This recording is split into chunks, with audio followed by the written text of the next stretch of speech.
bora lá, vamos começar então mais um capítulo, o segundo do nosso podcast Pode Captar, e hoje um assunto bem legal, planejamento e estratégia em tráfego pago na educação. Tudo bem? Tudo bem. Como é que você tá? Muito bem, e você, Mari? Trabalhando muito, né? Muito. Isso é uma boa notícia. E Zé, primeiro, boa tarde, né, para quem está aqui com a gente. No nosso encontro anterior, a gente falou muito de planejamento, de investir tempo em planejamento, mas hoje, né, nós já estávamos até conversando aqui nos bastidores, como que a gente transforma tudo isso em realidade. Exato. Né? Então, eu vejo que a partir de agora a gente vem aí trazendo verdadeiras, né, dicas e caminhos possíveis para que a gente saia desse mundo das ideias, que ele é importante, para o mundo da prática mesmo. Então, só para dar um contexto aqui, para quem, né, está nos acompanhando, nós vamos por fases. Então, hoje é um dia muito importante. Assim, eu tenho a honra de estar com vocês, porque aprendi demais, né, sobre basicamente o que a gente vai falar aqui hoje, que é o tráfego pago. Né? Quando a gente fala desse universo de digital, ainda, né, no nosso país é uma disciplina muito distante dos meros mortais. Eu vou falar, parece que existe um Olimpo onde residem os profissionais de marketing digital e o resto, né? E esse limbo aqui, nesse vácuo que fica, eu acredito que seja uma oportunidade para a gente desenvolver. Eu até falaria, né, se possível nas escolas houvesse uma disciplina de digital, porque está aí, né? Hoje é a verdadeira vitrine de vendas e poucos são os especialistas que entendem, e nós estamos aqui para democratizar esse conhecimento, né? Então, Exato. Estamos aqui com um especialista de tráfego pago que eu tenho certeza que quem assistir hoje não vai se arrepender. Legal. E eu acredito assim que, eu acho que depois do marco de pandemia, eu acho que o digital ele acelerou ainda mais. E acelerou também a quantidade de pessoas que são ou que dizem ser especialistas, né? E infelizmente a gente hoje, quem é profissional do marketing, quem está assistindo a gente aqui, sabe do que eu estou dizendo, que é aí muitas fórmulas de sucesso, muitas teorias, né, e receitinhas que muitas das vezes não dá certo. E acaba, né, colocando também o profissional de marketing em xeque. E aqui a gente vai tentar, né, em algum tempo, mostrar algumas dicas, alguns direcionamentos que, né, nós desenvolvemos e aprendemos, né, junto, dentro dessa parte de digital que é muito legal e que tem várias vertentes. Não vai ser só tráfego pago, não vai ser só orgânico, enfim, né, tem muita estratégia por detrás para chegar no resultado final, que é um matriculado, um aluno lá na ponta, e uma receita adicional aí para as instituições de ensino ou para qualquer outro negócio, né? Aqui nós estamos muito focados em instituições em educação, mas isso aqui vai servir também para qualquer outro profissional e qualquer outro gestor e segmento, né? Pode usar as ideias desse contexto. Você trouxe um ponto importante aqui, Zé, porque acho que é importante a gente deixar claro, né? Quando a gente está falando desse universo digital, tem práticas ou tem caminhos que a gente pode... Eu falo sempre que é como se fosse uma graduação. O primeiro e o segundo ano são as matérias básicas que servem para quase todos os cursos ali daquele nicho, né? Perfeito. Mas quando a gente vai para o terceiro e quarto ano, a gente já tem especialidade. Então, acho que o ponto importante aqui, o que a gente vai trazer aqui, é o que a gente acredita que funciona para a educação. E quando a gente vai falar ainda da instituição lá, ela tem características mais particulares ainda, né?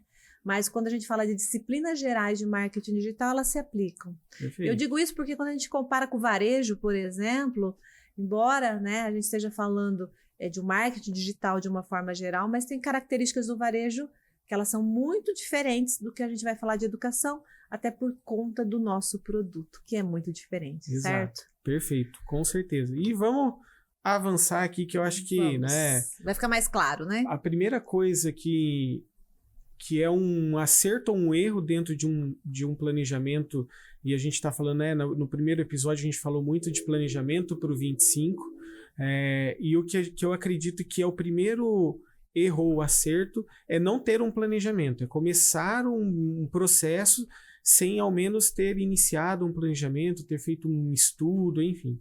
Então vamos começar, né, do começo. Como que se faz um planejamento, ou o que eu acredito que precisa estar dentro deste planejamento. E, Mara, quantas vezes a gente não sentou antes de um processo para planejar tudo, para ver, né, todas os micro detalhes que precisariam estar dentro deste planejamento. E para começar, eu acho que a primeira coisa dentro do planejamento é conhecer o seu público-alvo. Eu acho que a instituição de ensino ou o negócio que não conhece o seu público-alvo, ou seja, não sabe, né? Sabe aquele negócio lá do Globo Repórter? O que comem, onde vivem, o que fazem. Então, se a pessoa ela não conhece o seu público-alvo, há uma probabilidade bem grande de que ela erre em qualquer ação. Não é só no planejamento estratégico de um marketing digital. Ela vai errar numa ação comercial, ela vai errar num banner que ela vai colocar, porque não vai comunicar com o público dela. Então, conhecer o público-alvo é fundamental dentro de um planejamento estratégico. E quantas vezes a gente passou por situações de que, né, ou a gente precisava refazer este público-alvo, e isso também é uma coisa que é muito importante. Tem empresas e instituições que começam com um público e acreditam naquilo, e elas continuam sempre batendo em cima daquele público. E a gente sabe que as pessoas, isso é muito comprovado, e você vai poder falar, porque você, né, tá muito imersa nisso, as pessoas elas mudam comportamentos, elas mudam estilos de vida. Então significa que ao longo do tempo você refazer este público-alvo, ou seja, estudar de novo, também faz total sentido para o crescimento do negócio. E assim, estar conectado ao mercado, né, Zé? Então vou trazer aqui uma informação, até, sei lá, 5, 7 anos, quando você falava, vou pegar aqui o mercado de educação à distância, né, de graduação, por exemplo. Quando você pegava a parcela da população de até 23 anos, 24 anos, era uma parcela pouco trabalhada, né? Se fosse no digital e fosse no off, né? Enfim.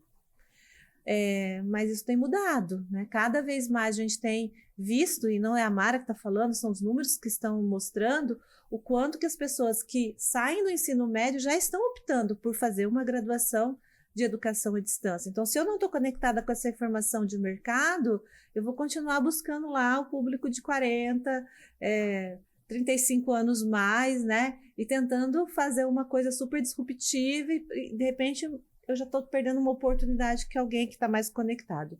E ainda tem um outro ponto. Às vezes, dentro da minha própria instituição, eu preciso entender que eu falo, às vezes, com diferentes públicos. Então, de novo, né? De repente eu tenho lá um produto do ticket maior, eu vou desenhar uma estratégia, seja ela no digital, seja ela no off, para aquele target que eu quero pegar. E às vezes eu, na mesma instituição, daqui a pouco quero falar com outro tipo de target. Então, essa é uma ciência bem complexa, porque além da gente ter que estar conectado com o mercado, dentro da minha instituição, seja a minha escola, pegar um exemplo de uma escola que não é minha praia, mas eu imagino uma escola, eu tenho desde os pequenininhos lá numa pré-escola, né, um berçário, por exemplo, até o jovem do ensino médio, do 3º ano. Então, para um eu vou estar falando com os pais, né, meu público são os pais, ou aquele que representa o papel do pai, e para outro eu já estou falando com o aluno do 3º ano, que já, né, se acha ali no decisor, mesmo que às vezes é o pai que está pagando ainda a mensalidade, mas é com ele que eu estou conversando. Então, veja que dentro de uma mesma instituição, eu vou ter campanhas que vão atingir públicos diferentes.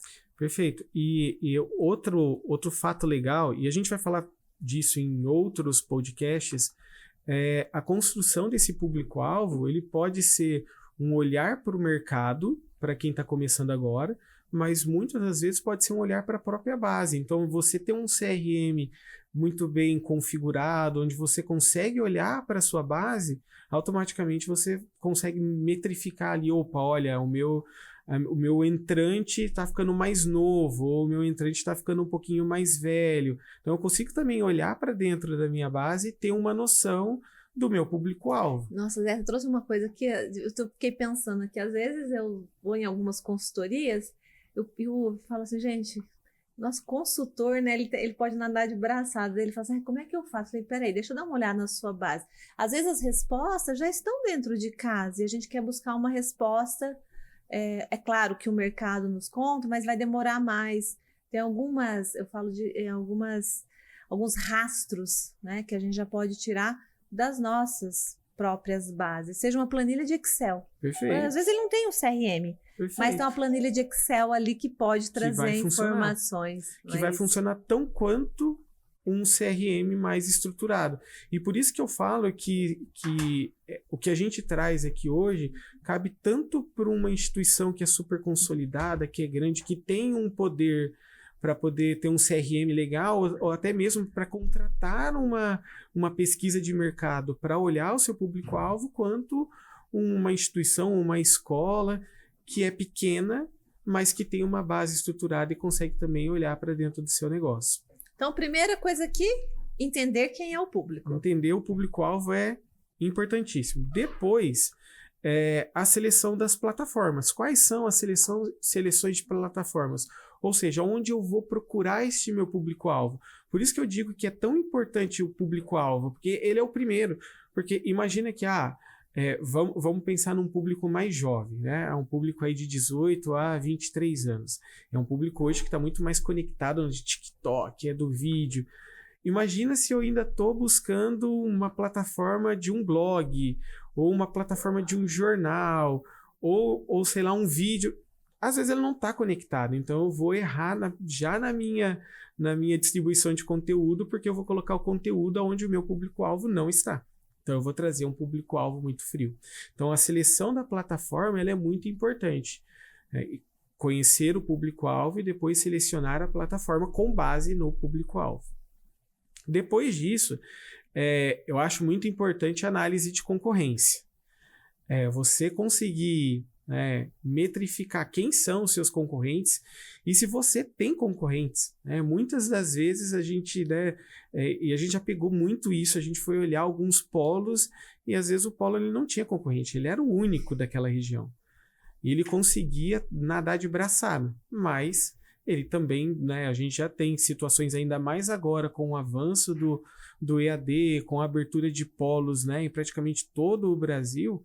A gente sabe que a concorrência é muito maior. Então, você entender sobre a sua concorrência, o que eles praticam, qual que é a abordagem, oferta, proposta de valor, posicionamento, ticket médio, mais ou menos. E isso também é outra coisa que é muito fácil, né? Quantas vezes a gente já não fez um cliente oculto para entender qual que era a minha concorrência? Que é uma prática que a gente aprendeu lá no call center e a gente aplicou.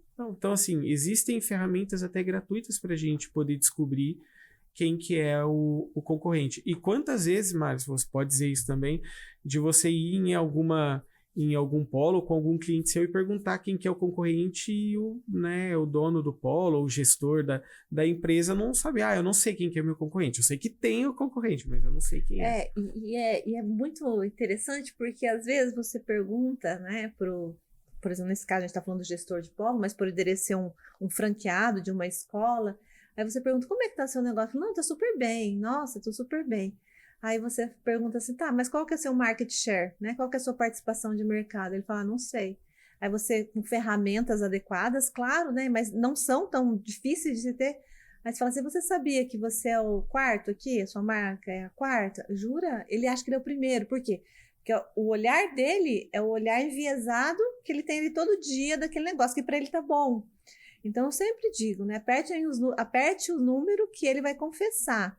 A hora que ele olha que ele é o quarto, opa, peraí, quem que é o terceiro, segundo? A mesma coisa no digital. Ele acha que está super bem, aí a hora que você faz a busca lá, está aparecendo lá no final da página. Falou, opa, peraí, você tem muita sorte para alguém resolver rolar até o último anúncio para você ser, então, clicada. Se você não está nas 3, 4 primeiras posições, a sua chance do clique, do clique ainda, não estou falando nem da conversão. Perfeito. Ela é muito menor. Então, acho que esse olhar, estar bem em relação ao quê? Então, qual é a tua fonte de informação? O que é estar bem? Então, eu sempre sugiro, Primeiro pergunta, com relação à sua concorrência, você tá para cima ou tá para baixo, Qual é a distância deles, Então, super, super válido, porque se você não sabe com relação ao quê, então nenhum parâmetro é válido. Exato. Se você não tem esse entendimento, normalmente a gente vai muito pelo amor, né? Então a gente sempre vai falar, não, nós somos os primeiros, aqui a gente domina a região, mas é a nossa percepção, né? E a gente sabe que tem muita percepção do mercado. E eu acho que aí, por último, para a gente ter um início de um planejamento muito, muito ajustado, é a definição de orçamento.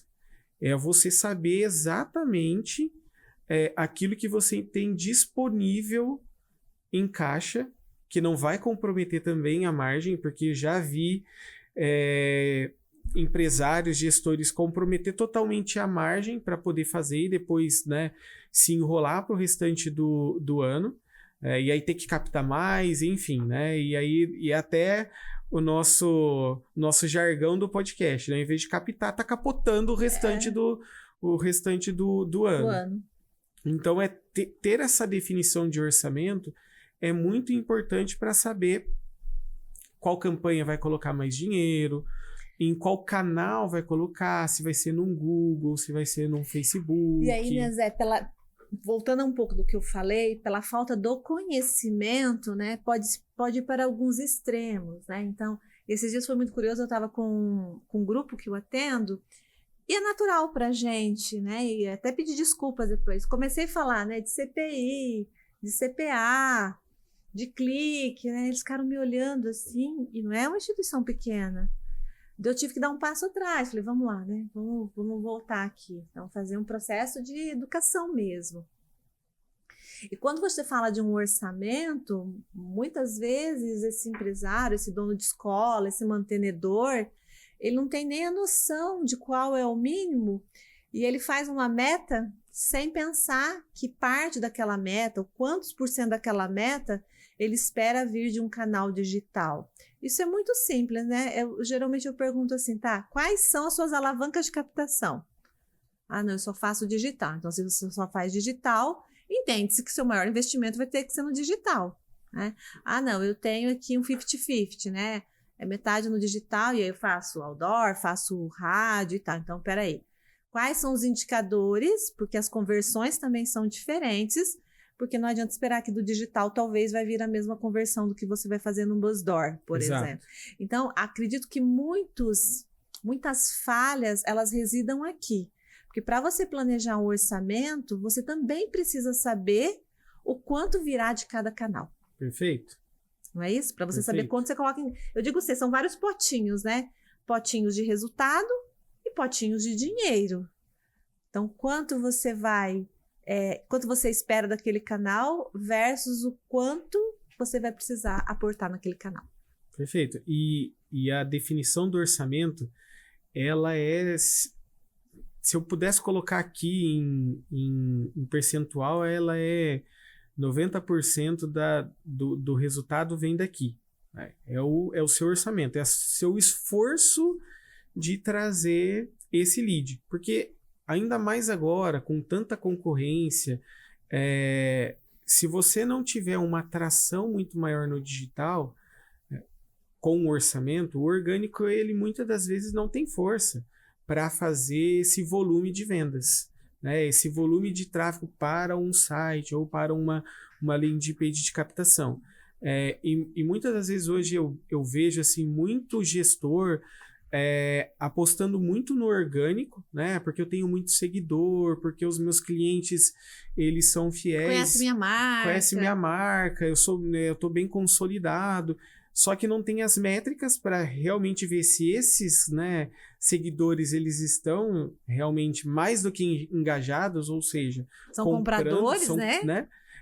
E a gente tem também a peculiaridade do produto, que não é um produto que tem uma recorrência alta. Uma pessoa que entra numa graduação, no mínimo, ela vai, né, demorar aí de 2 a 5 anos para poder fazer uma recompra. Uhum. Então, fazer essa renovação de base é muito difícil. Então, depender só do orgânico é muito complexo. Arriscado, né? É muito arriscado. E aí, tem um ponto, Zé, que eu gostaria de enfatizar aqui, porque tem um erro muito grande também.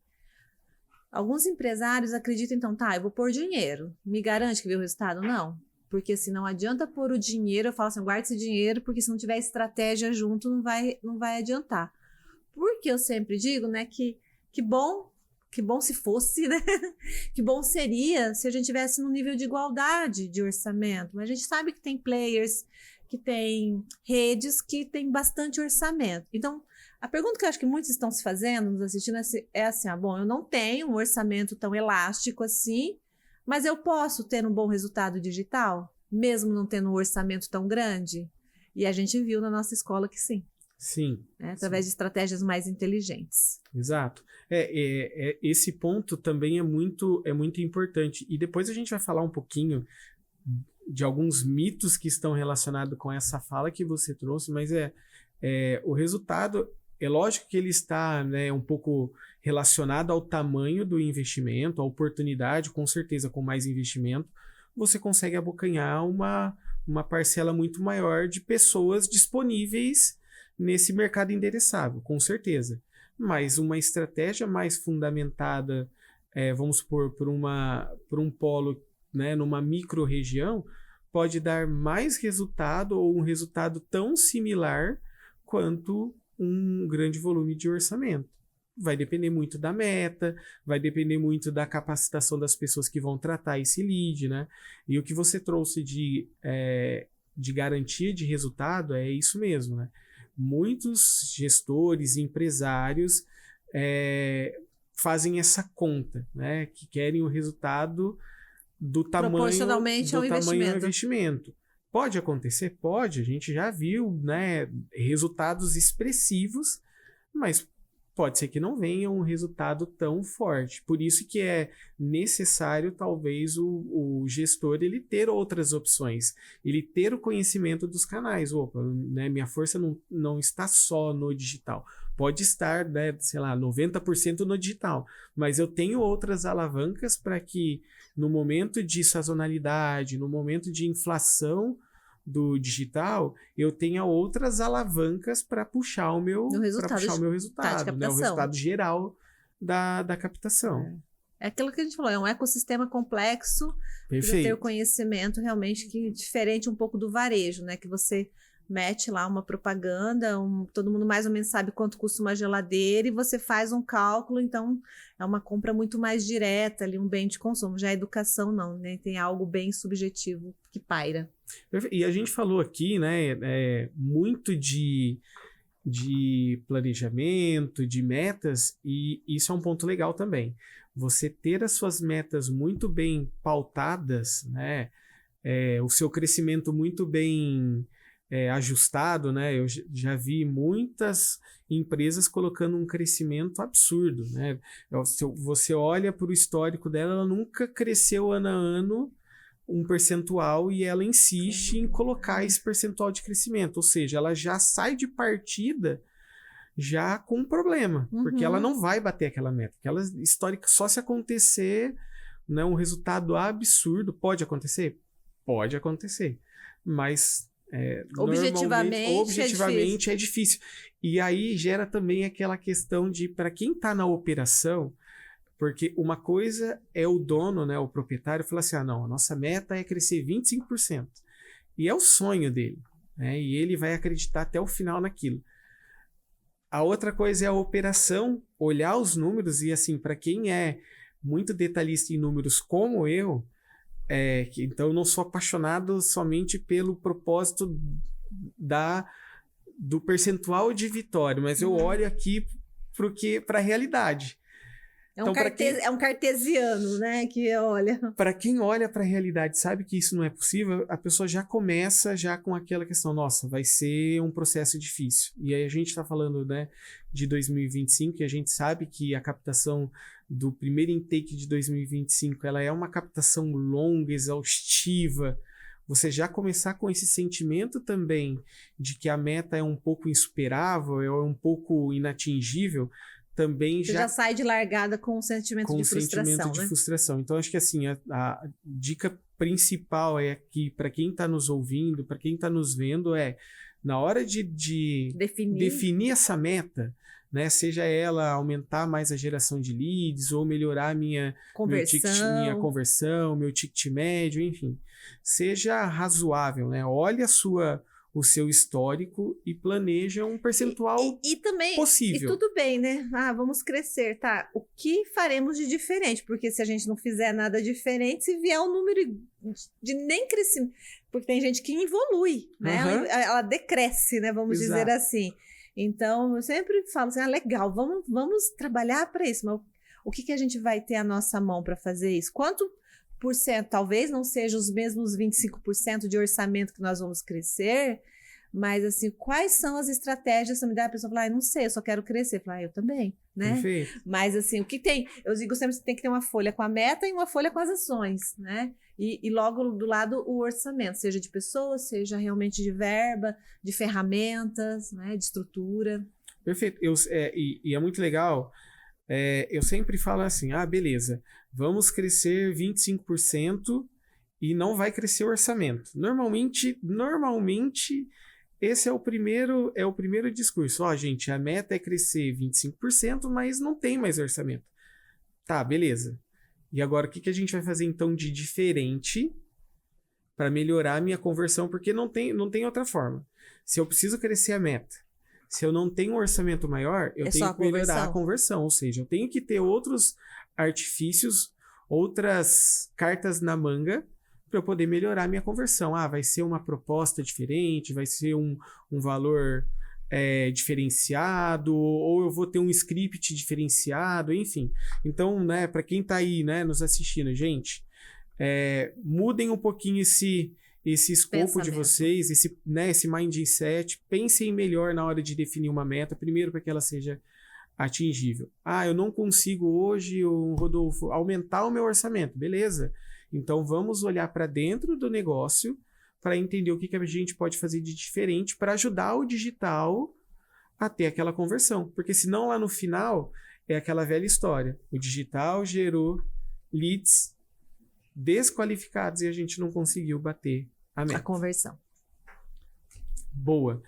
Vamos avançando aqui, Mara. Eu acho que a gente já estamos falando aqui um pouquinho de como o gestor ele pode ser diferente.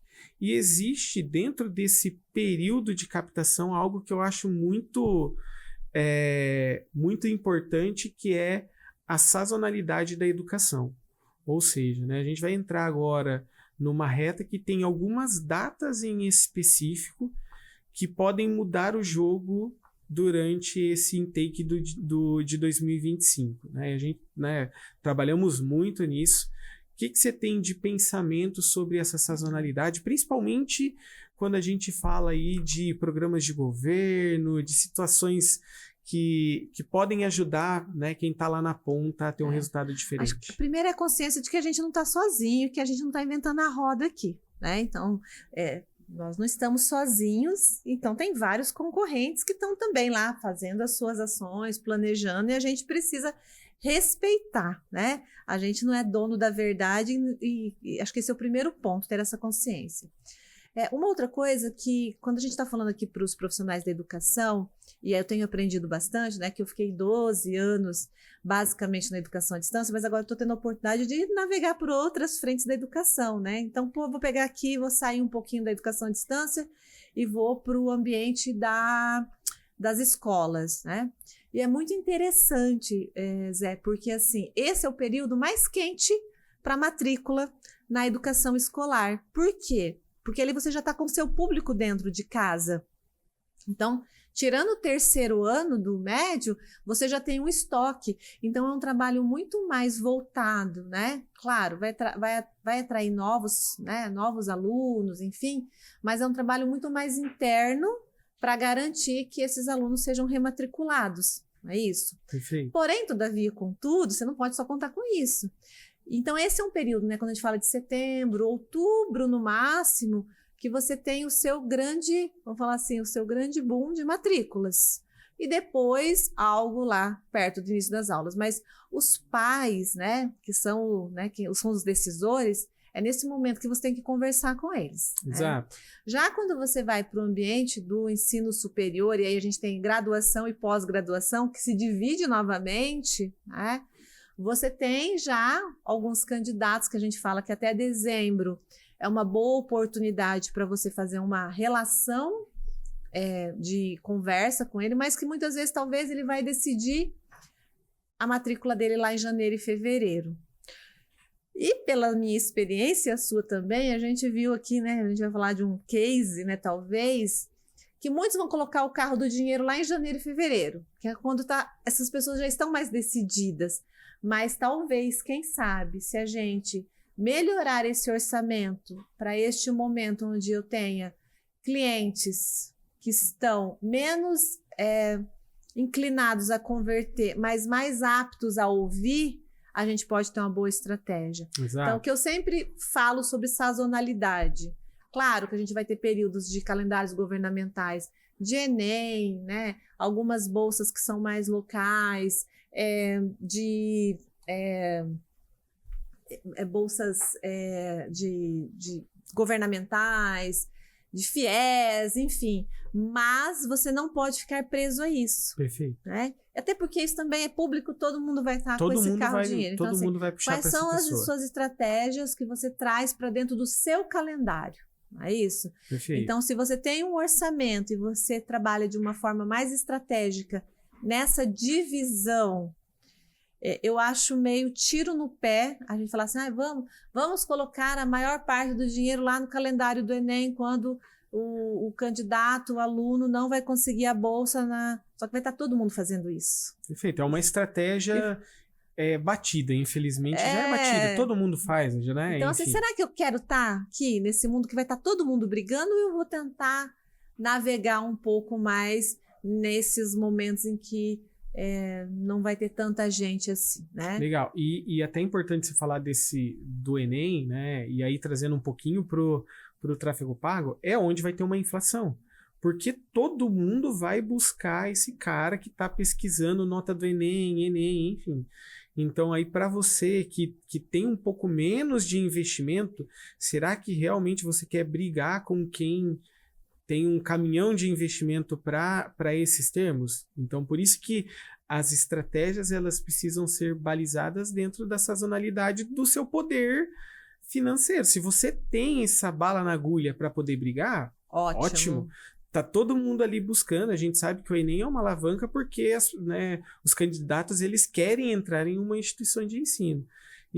Ou numa pública, ou se não passar numa pública, ele vai ter uma opção de particular. Então, é legal, mas se você não tem, faz sentido colocar todo o investimento ali? Por isso que olhar a sazonalidade, ver as datas importantes, aonde você vai conseguir, no final do ano, é um período normalmente que alguns grandes players dão uma reduzida, enfim. Então, olhar para a sazonalidade também faz parte deste planejamento. E, inclusive, Zé, além do planejamento, é ver qual o formato de posicionamento. Talvez em outubro e novembro, eu não vou entrar, tirando novembro ali, que a gente está falando de black, né, de campanha, mas talvez será que é o momento de eu conversar e falar um pouco mais sobre os atributos, de eu iniciar uma conversa um pouco diferente de varejo, né, de preço e tal, e deixar para essa conversa de promocional mais para o final, e nesse período eu ter um investimento, mas conversando um pouquinho diferente. Então, por isso que eu digo que essa matemática ela não é simples.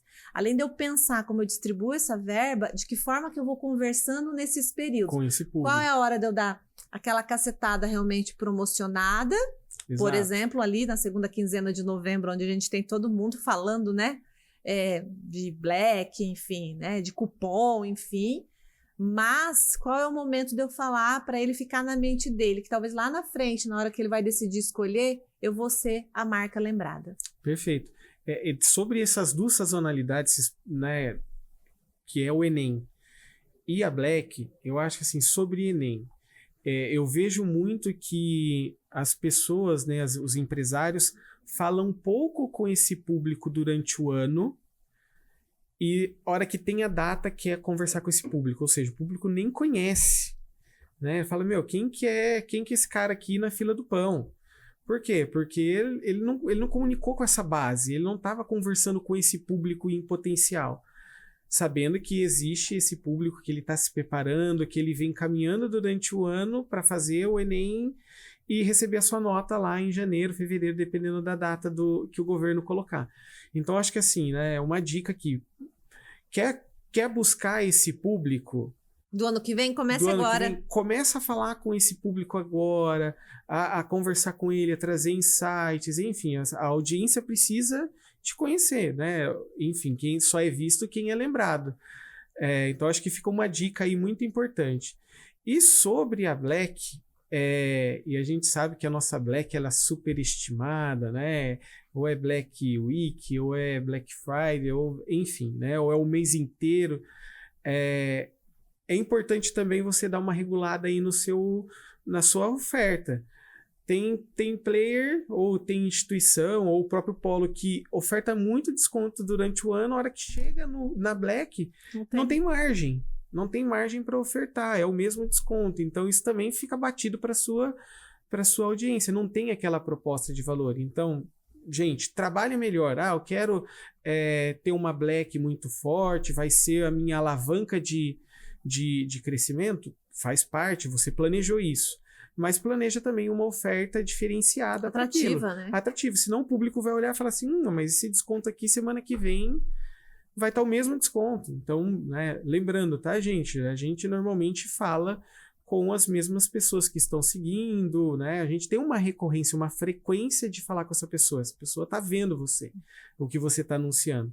Então, faz sentido ter para Black uma oferta diferente, para o período do Enem também uma oferta diferente, e durante os outros momentos, trabalhar um pouco de qualidade, um pouco de atributo, enfim. Então, saber trabalhar, sair um pouquinho desse oceano vermelho só de oferta e desconto, também ajuda a manter um ticket melhor. Até porque o próprio público, né, ele já está mais ligado, assim, deixa eu confirmar se é desconto mesmo, se é enganação, né? Isso não só para educação, né?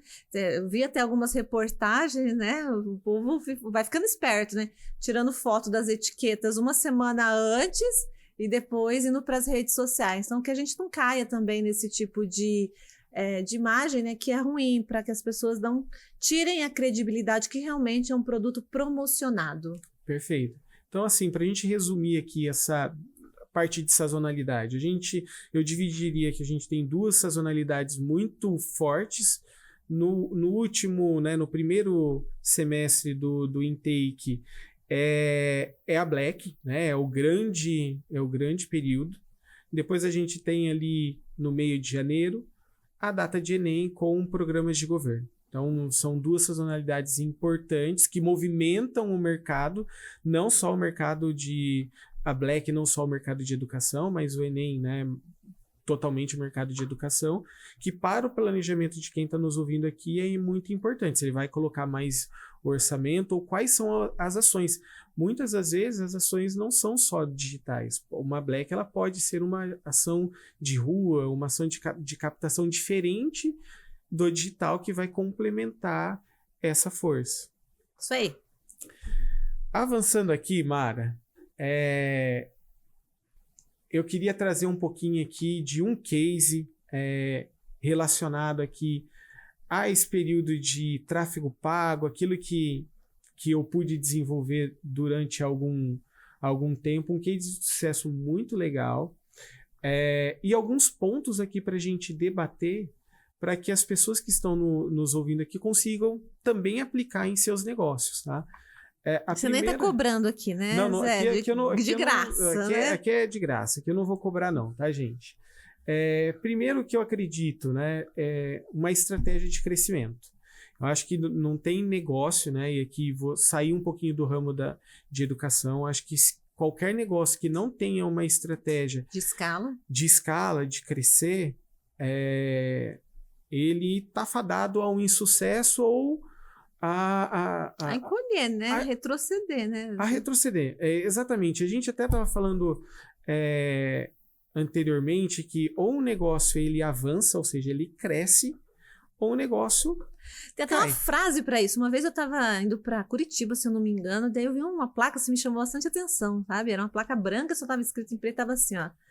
As empresas do futuro, ou elas saem na frente, ou elas saem da frente. Né? Eu achei super legal, nunca mais esqueci, mas é isso, né? E o que é sair na frente, né? Acho que é um pouco disso que a gente vai conversar aqui. Exato. Então, se a empresa não tem essa estratégia de crescimento, e aí voltando, né, fazendo o adendo lá na meta, né, gente? A estratégia de crescimento não é só você colocar, eu quero crescer 25%, né? É um número, não. É uma estratégia pautada em dados, em que você realmente consiga atingir essa meta, aumentar o seu faturamento, enfim. Então, ter um pensamento de crescimento. Depois, dentro da estratégia, as otimizações de campanha, ou seja, né, tem muito, e vamos falar disso daqui um pouco, tem muito gestor, né, dono de empresa, que tem uma campanha que está lá rodando desde sempre já, e ele não otimiza, ele simplesmente, né, fez um treinamento, fez um curso, sabe subir, tá tudo bem quem faz isso, mas não otimiza e quer ter resultados diferentes. Então, as otimizações, elas são necessárias, e isso não estou só dizendo das campanhas digitais não, tá, gente? Isso aqui é para, né, a sua campanha comercial. Tem a mesma campanha comercial há 6 meses, não troquei. Cara, será que realmente não é necessário agora fazer uma revisão, trocar os argumentos? Será que não está muito batido? Enfim, então, otimização de campanhas.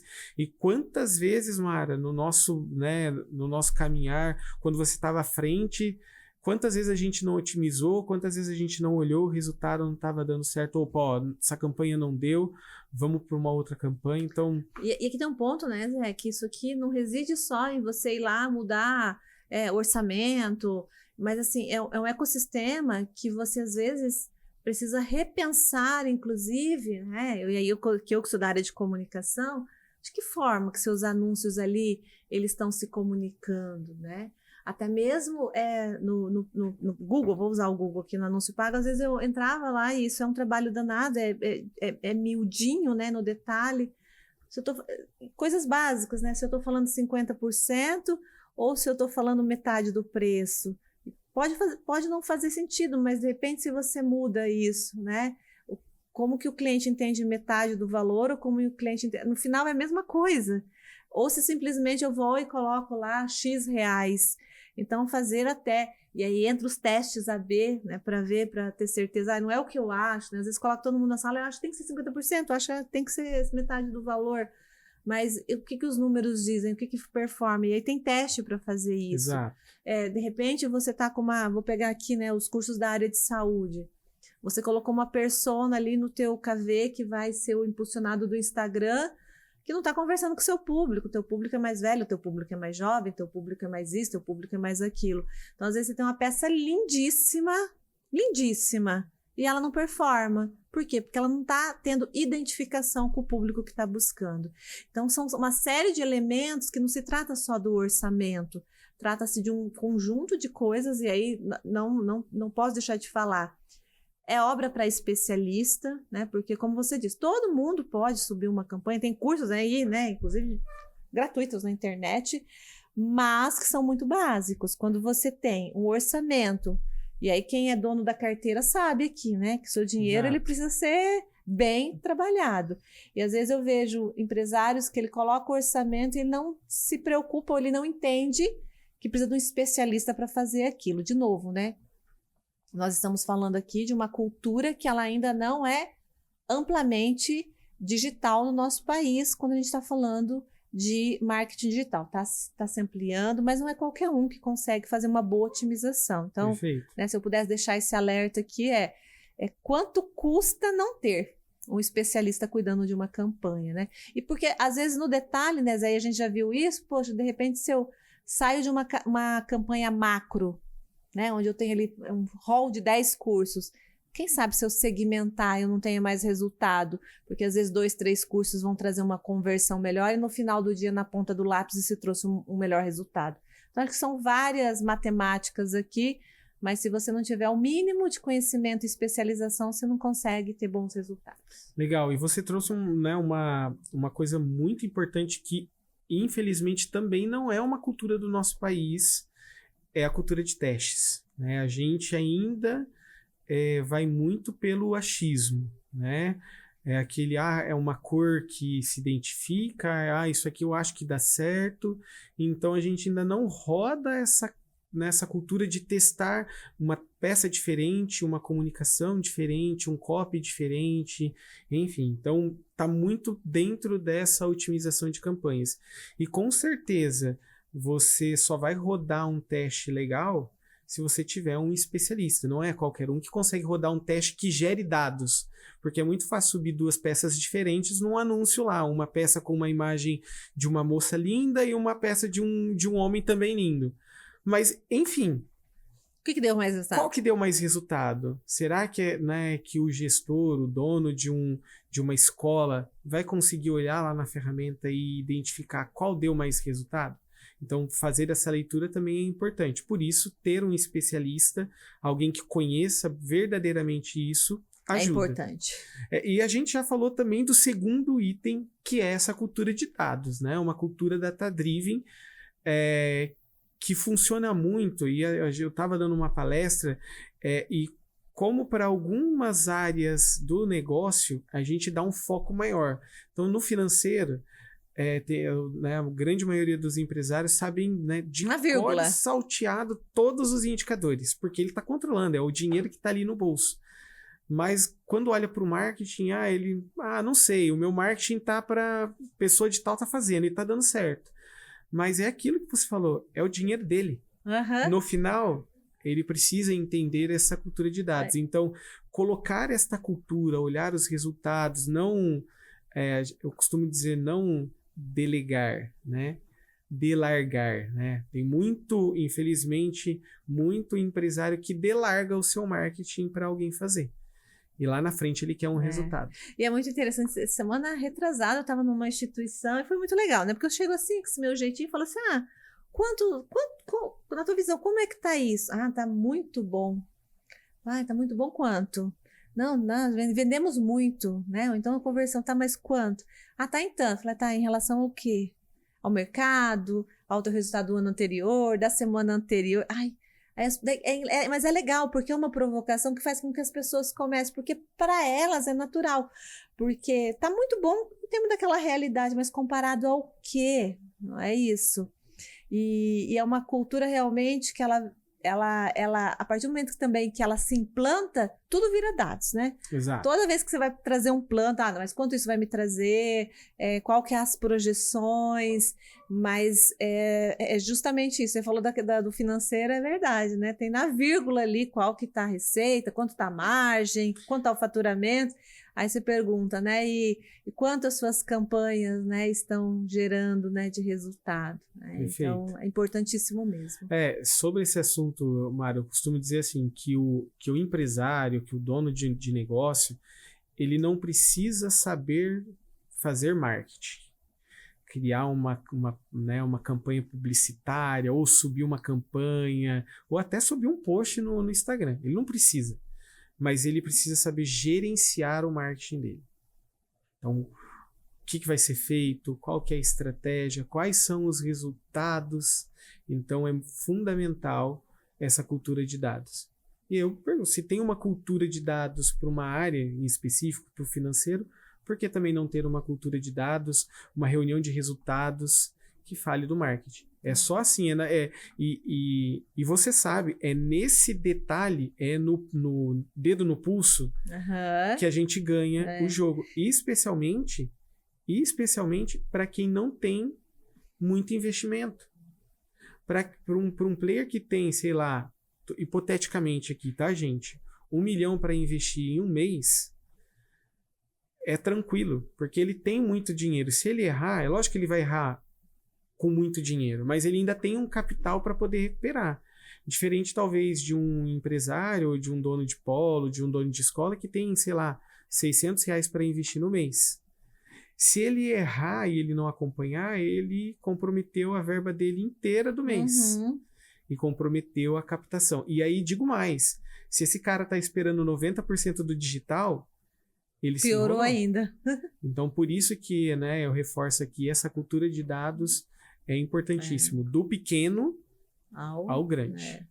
E é uma coisa bacana também, porque como a gente está falando aqui basicamente de marketing, vendas e tal, mas isso aqui pode e deve ser uma cultura institucionalizada. Então, vou pegar um exemplo do pedagógico, né?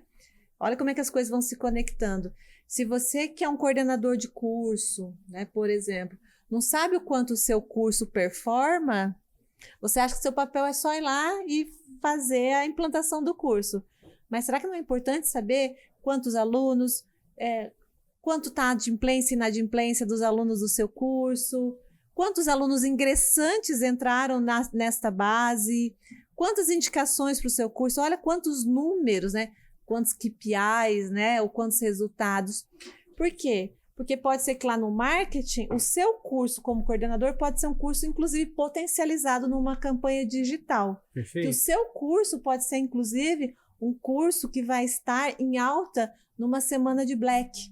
Então, vejam como as coisas elas podem ser costuradas para, no final, o resultado seja bom para todos. Que o coordenador tenha o curso dele entre os top, sei lá, 5, né? Do portfólio de cursos, cursos mais vendidos. Que o marketing tenha estratégias adequadas para aquele hall de cursos e que o empresário, no final do dia, fala que legal, vendeu muito mais esse curso do que era no ano passado ou no intake passado. Então, acho que é para tudo, né? Vale para tudo. E esse ponto que você trouxe é muito legal, porque o coordenador, ele sabendo desses números, ele pode até contribuir com o crescimento desse curso. Agora, se não tem número, não dá para saber para onde a gente vai. Então, cultura de data-driven, ela não passa só por uma área. Acho que ela é realmente em todas as áreas com o objetivo final de gerar mais receita e mais resultado para qualquer empresa. E aí tem uma coisa, né, umas frases que a gente costuma ouvir, né, de setorização, que você pergunta para alguém que está, por exemplo, um design fazendo uma peça, aí você pergunta, o que você está fazendo? Ele fala assim, eu só estou fazendo KV. Cara, você não está fazendo KV, você está produzindo um material que vai trazer conversão, que vai trazer mais alunos. Então, quando a gente fala de cultura, né, ela passa muito mais sobre só o que você entrega, né? Mas sim sobre o que tudo isso se conecta e vem de resultado. Com certeza. Ela dá propósito, né? O número, não um número frio, mas é um número que dá um propósito, né? A exemplo do designer, ele pode ter o propósito que não é só um KV. Ele está contribuindo para uma vida ou para uma família que vai ser mudada daqui a 2, 3, 4, 5 anos. Então, isso gera propósito, gera cultura. Isso aí. Legal.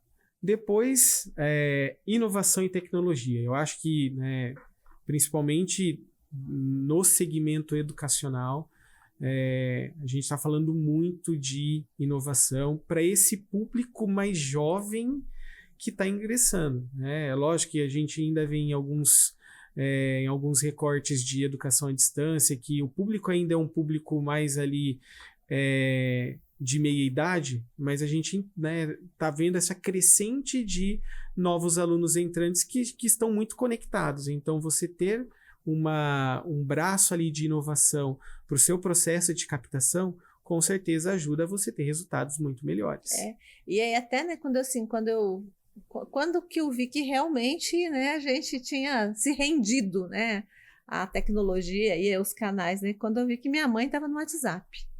Aí eu falei, pronto, não, né? Então realmente, né, as coisas mudaram, né? Quando minha mãe estava conversando com os bots ali, ela falou assim, Pacha, pedi uma geladeira, estava aqui. Falei, mas mãe, como é que você já conseguiu? Não, porque eu conversei aqui com o robô. Falei, poxa, né?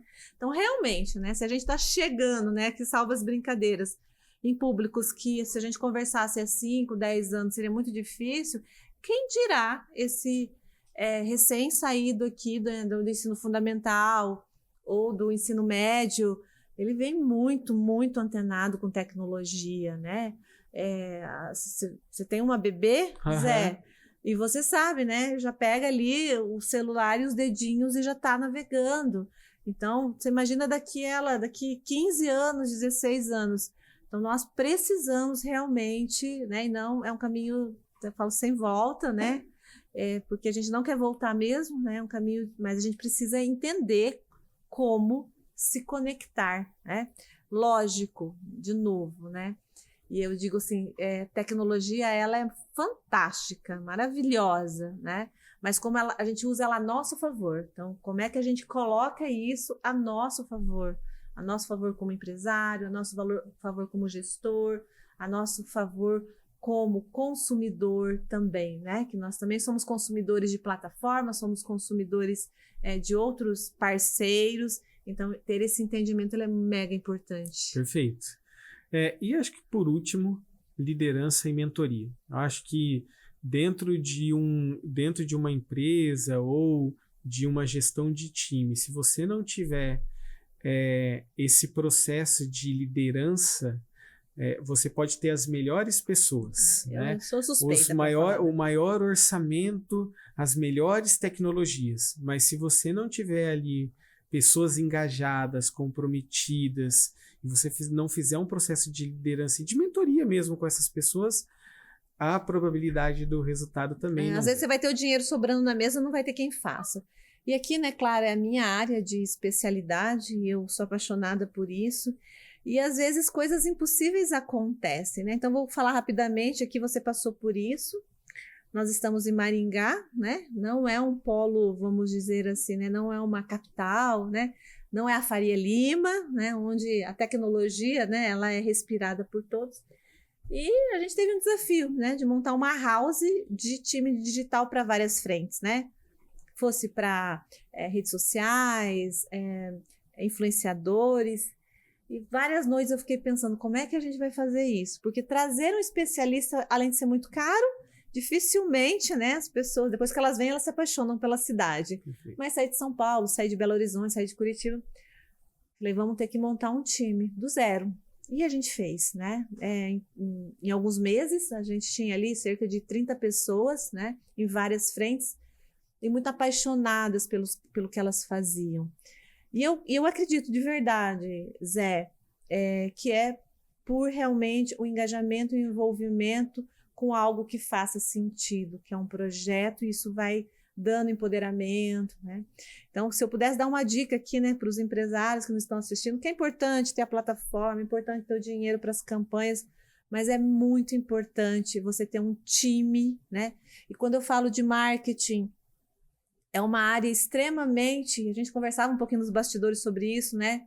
É complexa de formar esses times, porque eles são moscas brancas, muitos deles, quando a gente está falando de ambiente digital, desenvolvedores, né? Todo mundo precisa. Hoje, um e-commerce, uma loja, um restaurante precisa de um especialista de digital. Então, o que vai fazer essa pessoa querer trabalhar com você? Não é só dinheiro. Exato. Principalmente que a gente está falando que, normalmente, são pessoas mais jovens, né? Saídas desses cursos mais de inovação. O que vai fazer elas quererem trabalhar contigo? E eu não gosto muito desse termo retenção de talentos, eu gosto de atração. E atração é atrair a pessoa todos os dias para estar com você. É o que faz ela querer estar ali, a querer estar engajada naquele seu objetivo, que é um objetivo comum. E não adianta, né? Ainda, para mim, né, que é a opinião da Mara, né, não inventaram ainda um robô que faça uma boa liderança, né? Ainda, verdade. Graças a Deus, ainda está repousado aí na característica do conhecimento humano. Perfeito. E Mara, esses pilares que a gente falou aqui geraram alguns resultados. Então aqui eu trouxe um resultado de um cliente nosso, o resultado do primeiro semestre de 2024, para você ver que não é um investimento muito alto, foram mais, né, 13 mil reais, vai dar mais um pouquinho mais de 2 mil reais. Foram mais de 266 mil pessoas alcançadas, então assim, uma quantidade muito boa. Leads gerados, 1.587. Custo do lead, R$ 9,00. E todas esses leads geraram uma receita em vendas de 50 mil, que dá um ROI de 269%. Que é o valor do investimento versus o valor do retorno. Exato. Né? Então, assim, um retorno muito bom e não é um investimento tão alto. Então, aqui, esse case é só para mostrar que esse conjunto de pilares que a gente falou agora gera e pode gerar um resultado tão expressivo quanto esse. né? E eu tenho certeza que quem está olhando aqui, fala, nossa, é para mim? É para você, é possível. Com estratégias bem personalizadas, times engajados, um orçamento ajustado, um planejamento muito bem feito, é possível ferramentas calibradas. Exato, né? É possível chegar num resultado. Eu acho como bacana, esse. Zé, que parabéns você ter trazido aqui. É realmente para a gente dar tangibilidade de que você, claro, se você tiver R$1 milhão, parabéns, ótimo. Exato. Mas eu não tenho. E aí, eu fico para trás? Não, tá aqui, gente, né? Isso é possível. Então, muito legal a gente ver isso, porque acredito que isso chega com mais possibilidade a mais gente também. Então, legal, é isso. E de novo, né, a minha frase, apertem os números que eles confessam. Então, exato. E aí, gente, né, cultura de dados aqui, né, não seria possível trazer esse case se a gente não tivesse implementado nesse cliente uma cultura de dados que nos pudessem gerar resultados. Isso aí. E aí a gente chega nessa parte que eu acredito, depois de falar tanto de planejamento, de cases, uma parte aqui que a gente escuta muito, né? Já escutamos várias vezes, né? Esses mitos. E, Mário, eu quero começar aqui, acho que o primeiro aqui, para quem talvez não tenha muito, né, orçamento, ou tenha, né? Quanto mais orçamento, melhor o resultado. É hora de derrubar alguns mitos agora, é isso, né, Zé? Exato. Quanto mais orçamento, maior o resultado. Nem sempre.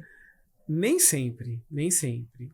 A gente sabe, é lógico, né? Se a gente for friamente na conta, a teoria seria quanto maior o orçamento. Se eu colocar R$100 mil, eu vou ter um resultado. Se eu colocasse R$1 milhão, eu teria outro resultado. Mas existem N variáveis nessa conta. Proporcionalidades também. Né? Às vezes uma proporcionalidade de 1 milhão para o resultado não vai ser a mesma proporcionalidade de 100 mil para um resultado. Então, assim, gente, a primeira coisa, né, o orçamento, ele ajuda? Ajuda. Mas, de novo, você precisa ter uma operação muito bem ajustada, porque senão você vai colocar 1 milhão e não vai ter o resultado de quem colocou, sei lá, R$100 mil. E acontece, tá? Acontece.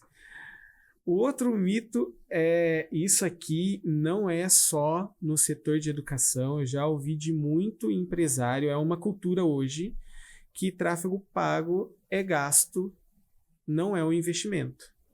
Na minha visão, eu entendo como um investimento na sua empresa. Então, se você não está colocando ou não está fazendo tráfego pago, você está abrindo espaço para um concorrente. Simples assim, né? Eu acho que a conta é essa.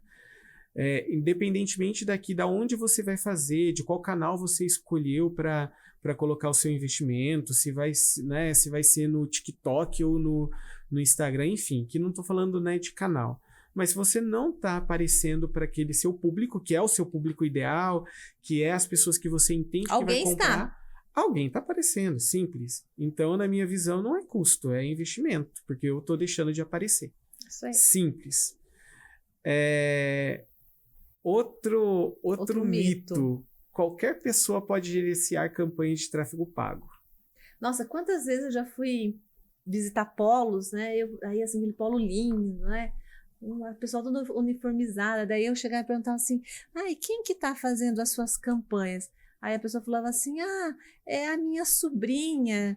Daí eu falava assim, sua sobrinha. Daí chegava lá, era uma menininha. Não, nada contra, porque eu acredito, né, que 14 anos lá sentadinha, no escurinho, no cantinho. Eu falava, meu Deus, né? Então, a pessoa investe tanto em outras coisas e ela entregava aquilo que talvez fosse tão nobre, né, tão importante para alguém que não tinha especialidade. Exato. Né? Não era nem estagiária, né? Nesse caso, põe lá qualquer pessoa para fazer. Exato. É assim, né, Mara? Vamos falar de pessoas e claro que a gente, né, nada contra, né? Pode ser uma menina de 14 anos ou de 15 anos, enfim, né? Talvez a pessoa tenha habilidade ainda, mas a gente sabe que essa habilidade ela tem uma curva, né? Existe uma curva de especialização até a pessoa chegar num ponto de conseguir otimizar. E eu gosto muito de dizer que, assim, acho que a gente tem que jogar o jogo de gente grande. né? Você não vai colocar o seu investimento numa pessoa que não tem essa especialização. Então, acho aqui que qualquer pessoa pode iniciar? Pode. Mas não é todo mundo que tem a especialidade. Não é, né? E muitas vezes eu vejo que isso é um grande tiro no pé. É um grande tiro no pé que você dá aquilo que é tão nobre. Eu sempre gosto das analogias, né? Eu sempre brinco, né? Você vai, tira um carro super bacana, você gastou, trocou os pneus do carro e tal, aí pega e quer economizar na lavagem. Poxa, né? Você pegou aquele teu sonho, aquele teu investimento e coloca lá no Zé da esquina para lavar, teu carro vai ser riscado, não vai ter o cuidado, corre o risco de quebrar alguma coisa. Então, aqui é mais difícil ainda porque você não está vendo o que está acontecendo na hora que o empresário vai descobrir. E aí, esses dias eu estava conversando com uma cliente e ela reclamando, né? Nossa, os leads estão chegando, estão muito frios. Me fala mais. Por que você acha que ele está frio? Porque não está conseguindo converter? Não, porque eu não estou conseguindo nem falar com a pessoa. Me conta mais. E foi. Falei, olha, eu não conheço aí, né, quem está fazendo as campanhas para você, mas me parece, pelo pouco conhecimento que eu tenho, que você vai precisar dar uma conversada aí com a sua agência. Que acredito que essas campanhas, elas não estão atingindo o público. Porque se a pessoa não está nem querendo falar com você, e teoricamente tem um indicador errado, né? Tem alguma coisa errada. E a gente conversou ontem, inclusive, ela falou, Mário, estava certo, né? Agora está entrando e tal. Ela falou, não sei que milagre que eles fizeram. Eu pensei comigo, eu sei, né? Acertaram ali a mão e deram mais atenção, ou colocaram um especialista, claro. Né? Perfeito. E isso é muito legal. Também tem um caso bem parecido, né? A gente pegou uma conta de um cliente, e o cliente estava exatamente com essa dor, né? Vinha lead, o problema não era lead. Vinha lead, tinha volume, só que não convertia. Não era aquilo, eram pessoas totalmente desengajadas, nem conheciam o produto, e aí a gente entrou na campanha e foi ver, a campanha estava muito bem setada, até no momento dos interesses. Né, a agência que estava otimizando não tinha posto nenhum interesse. Então estava pegando qualquer pessoa. E com certeza, se eu pegar qualquer pessoa, eu vou ter pessoas e aqui desqualificadas. Acho que é importante fazer uma parada para dizer sobre interesse, que nas campanhas tem os termos em inglês, né, que é o lookalike, né? Exato. Então, vamos pensar que aqui, vou sair do mundo da educação. Eu seja uma dona de uma loja esportiva, tá? Então, o que acontece com esse interesse? Eu vendo lá na minha loja vários produtos, né, de esporte. Então, é óbvio que eu não posso restringir tanto, né? Então, só vou colocar para o interesse de materiais esportivos, isso é óbvio. Mas todo mundo que tem uma loja de material de esporte vai fazer isso.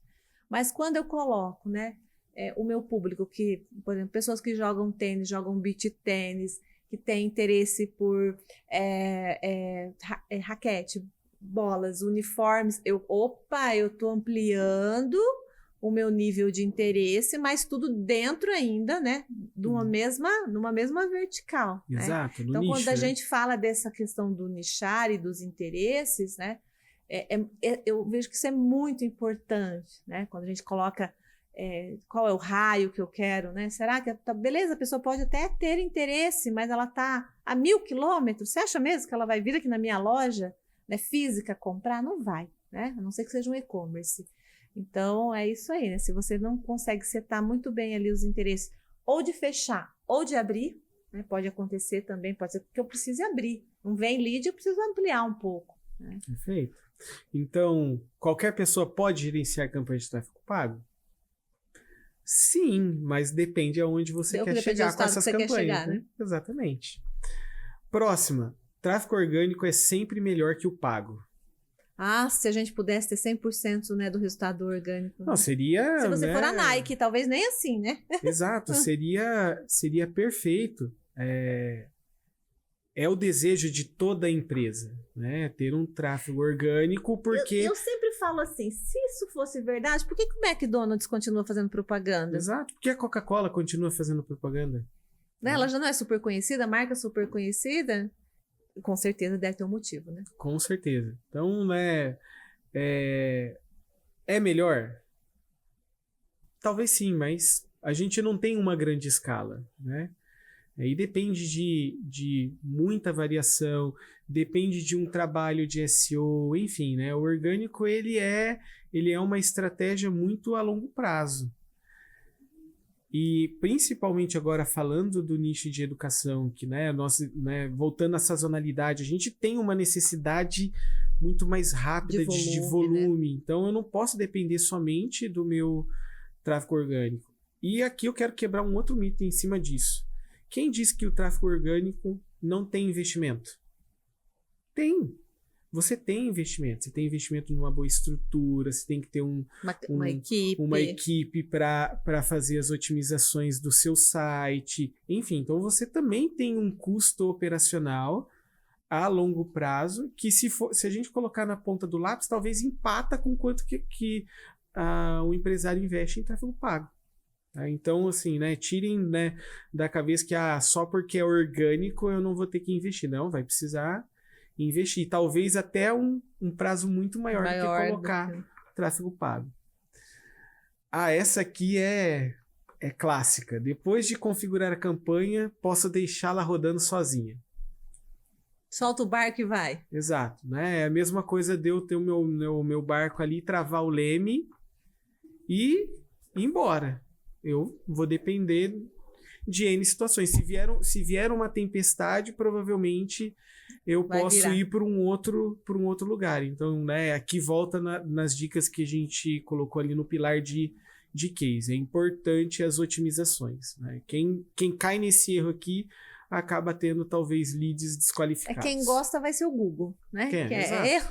É o que vai gostar aí, porque realmente o teu dinheiro ali tá indo para ele pronto.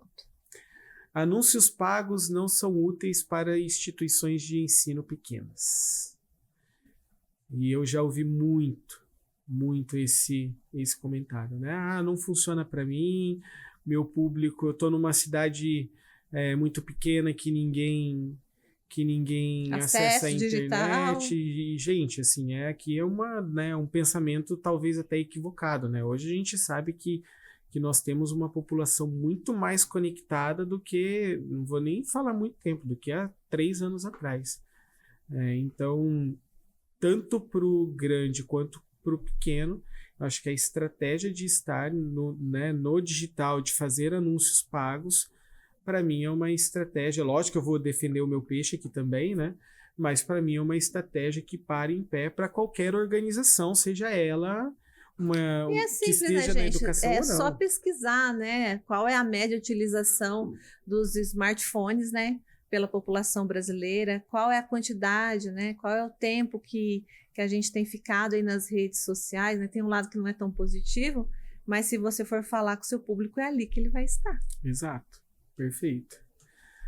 Mais uma, tráfego pago só traz resultados imediatos e não ajuda no longo prazo. Eu também acredito aqui que sim e que não, né? Eu acredito que sim, traz resultados muito imediatos, dependendo da segmentação, da estratégia, do público-alvo. Então, posso trazer resultados imediatos, mas a longo prazo ainda mais, porque hoje com a chegada da inteligência artificial, e isso é muito importante também, né? Não é de hoje que as ferramentas como Google e Meta vêm desenvolvendo inteligência artificial, né? Quando a gente começou lá no digital, a gente já ouvia deles, né? O algoritmo, nós estamos implementando, né, um algoritmo, uma PMax, enfim. Então, não é de hoje que as ferramentas, elas implementaram inteligência artificial para melhorar o resultado. Só que a inteligência artificial ela precisa de um tempo para ir maturando. Então, ao longo do tempo, eu tenho uma campanha muito mais inteligente que consegue entregar resultado melhor. Então, eu acredito muito que no médio prazo, no curto prazo, mas também muito mais no médio e longo prazo, para que as campanhas entreguem resultado. Só anúncios em redes sociais são eficazes para a educação. O que você acha, Mara? Eu acho que isso aqui é um outro mito, né? Até porque, né, a gente viu aí há poucos dias uma grande rede social que caiu, né? E eu não preciso nem falar qual é. Acho que tem um ponto, né? As redes sociais, elas nos deram aí, tem vários pensamentos sobre isso, inclusive para outros caminhos que a rede, como o próprio nome disse, ela era para ser uma rede social e não uma rede de venda, não é isso? É óbvio que elas nos ajudaram, né, muito a vender também nessa grande vitrine. Só que a gente viu outras possibilidades, né, e, de novo, né, não é só um potinho, no digital, que trazem também resultados. E aqui, de novo, né, pode funcionar para um de um jeito e pode funcionar para outro de outro. E eu sempre falo, né, a gente sempre falava, né, vamos fazer remarketing. E algumas pessoas olhavam para a gente e falavam assim, mas o que você está falando, né? O que é o remarketing, né? É a gente aproveitar dentro desse ambiente digital subida de bases para a gente falar com aquele público que talvez não converteu no primeiro momento. E aí, de repente, numa Black, num momento de Enem, num momento promocional, é a hora, então, de eu voltar a falar com ele através de uma estratégia digitalizada. Né? Outros, né? Tem pessoas que, no próprio WhatsApp, né? Você pode usar de um canal e transbordar para um outro canal, que é o WhatsApp, que não é uma rede social, né? É um canal de comunicação. E a gente poderia falar de N outras aqui, né? O próprio e-mail, né? Quando você está lá, e ainda, né? Nós ainda temos gente que, pasmem, né? Tem gente que usa e-mail ainda. Os anúncios, né? De topo de e-mail. Eu mesmo, essa semana, cliquei em 2, né? Porque... E de novo, é o algoritmo, né? Eles sabiam que eu estava procurando um micro-ondas, o que apareceu no anúncio, Zé? 2 ou 3 fornecedores ali, parceiros, e eu cliquei nesse anúncio. Então, de novo, né? A rede social, e aí, né? A gente tem uma cultura, né? Parece que vai todo mundo para o mesmo lado, né? E daqui a pouco aquilo ali se banaliza, né? Exato. Então, de novo, a diversificação para a gente, né? Ela talvez seja... o melhor caminho, ou seja, vários caminhos. Exato, eu acho que aqui eu queria, né, complementar com 2 visões. Eu acredito muito nisso que você trouxe, que não são todas as estratégias que vão caber para quem está nos ouvindo, né? Pode ser que alguém vá muito bem só na rede social, então continue, né? Mas pode ser que, né, uma outra estratégia seja estar em outra ferramenta, no Google, no LinkedIn, Ads, né? Enfim, em outras ferramentas de ads. Então, acho que a primeira coisa né, não foque só numa estratégia. Mesmo que está dando certo, vamos voltar lá para aquela cultura de teste. Por que não testarem, né, numa outra ferramenta? Então, né, não se pautem só numa estratégia. E o segundo ponto importante, que eu acredito muito, né, e isso também é reforçado pelas ferramentas, é que a jornada do comprador, ela mudou. Então, hoje, a pessoa não está só nas redes sociais, ela está numa jornada toda bagunçada, que ela pesquisa, ela vê o anúncio numa rede social, depois ela vai para o YouTube, enfim. Então, para mim, ignorar esses outros touch points que esse lead ele vai caminhar, também é um erro no planejamento. Eu estou deixando ali uma pessoa que talvez poderia finalizar a inscrição no Google, né, numa pesquisa ali, mas eu não apareci para essa pessoa. E, novamente, o meu concorrente foi lá e apareceu. E aí eu queria colocar um ponto aqui, até porque a gente está caminhando já para o final, mas, assim, às vezes, de novo, né, o marketing ele faz um trabalho excelente, faz uma copy maravilhosa, aí manda lá para um site todo furado. Boa. Cara, você se ferrou, né? Sim. E aí fica, sabe, a mesma coisa, às vezes eu faço essa comparação, né? Você tem uma sala linda e tal, poxa, a pessoa resolveu ir lá no banheiro e né? E não é um ambiente legal e tal, e pô, sua sala tá linda. Quer dizer, você fez um anúncio lindo e na hora que você ali levou para a conversão em si, que era no seu site, ele não funciona, ele não tem uma boa usabilidade, ele não é legal. E quantas vezes a gente não passa por essa experiência de abandonar esse carrinho? Com certeza. Então, eu sempre falo, cuide de todos os ambientes. Tenha lá um site legal, tenha um copy legal para o seu bot no WhatsApp, porque às vezes ele está no site, às vezes você faz o anúncio, ele cai no site, mas eles resolvem falar com o WhatsApp e aí não tem uma jornada de uma experiência legal para falar com a inteligência artificial ou para falar com o humano, né? Então, eu digo de novo, essa teia, né, essa costura, ela precisa ser muito bem pensada. E é muito comum acontecer isso, né?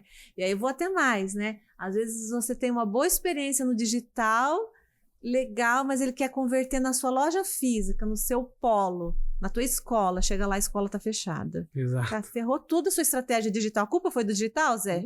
Não. Foi do todo. Exato. Então, e para finalizar aqui, tráfego pago não funciona para gerar leads qualificados na educação.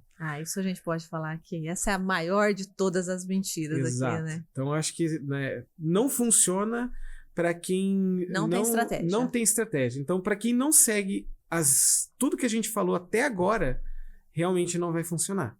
Então, para esse público vai ser uma verdade absoluta. E aí não tem que fazer digital mesmo, não, gente. Fica Exato. lá mesmo, né? Fazendo o seu trabalho. E deixa para o concorrente, né? Porque vai ter gente aqui também que está nos escutando, que está fazendo a coisa certa e vai adorar essa situação. Então, gente, funciona assim, da forma correta, fazendo todo um planejamento, uma estratégia, tendo pessoas, né, especialistas, tendo um time qualificado, vai funcionar assim. Isso aí. E é isso, Mara. Chegamos aqui pro final da nossa conversa papo. de hoje. Foi muito bacana. Revivi algumas coisas aqui. Olha que eu fazendo uma análise, até que eu fui uma boa aluna aí, Zé Rodolfo? Foi muito boa aluna. Deu para relembrar aqui coisas muito bacanas. Legal. E para a gente fechar, vamos falar então do nosso próximo bate-papo, que vai ser sobre comercial eficiente na captação de alunos. Então, a gente está vindo aqui numa sequência, né? Então, primeiro num planejamento, depois a gente faz o tráfego pago, coloca esse lead para dentro da instituição, e aí? O que acontece depois? O que acontece? O que eu faço com essa minha matéria tão preciosa, né? Então, realmente, né? Ter um time comercial, ter estratégias comerciais, ter uma boa campanha comercial, vai fazer com que você chegue ao tão desejado número final, que é a matrícula, né? Que é o teu aluno convertido e teu aluno matriculado pagante, não é isso? Perfeito. Então, o próximo assunto aí, vou deixar, né, para esse convidado que estará aí, né, no próximo encontro, para falar realmente de mão da massa comercialmente. Perfeito. E é isso, gente. É isso, Zé? Nossa, passou rápido demais. Meu Deus, você é muito especialista mesmo no assunto. Dá vontade de querer ficar conversando mais, Zé. A gente pode marcar outro. Próxima vez você traz um café, ó. Só serve água aqui, Zé Rodolfo. Tá bom? É isso, gente. Até mais, Zé. Até mais, pessoal. Até a próxima.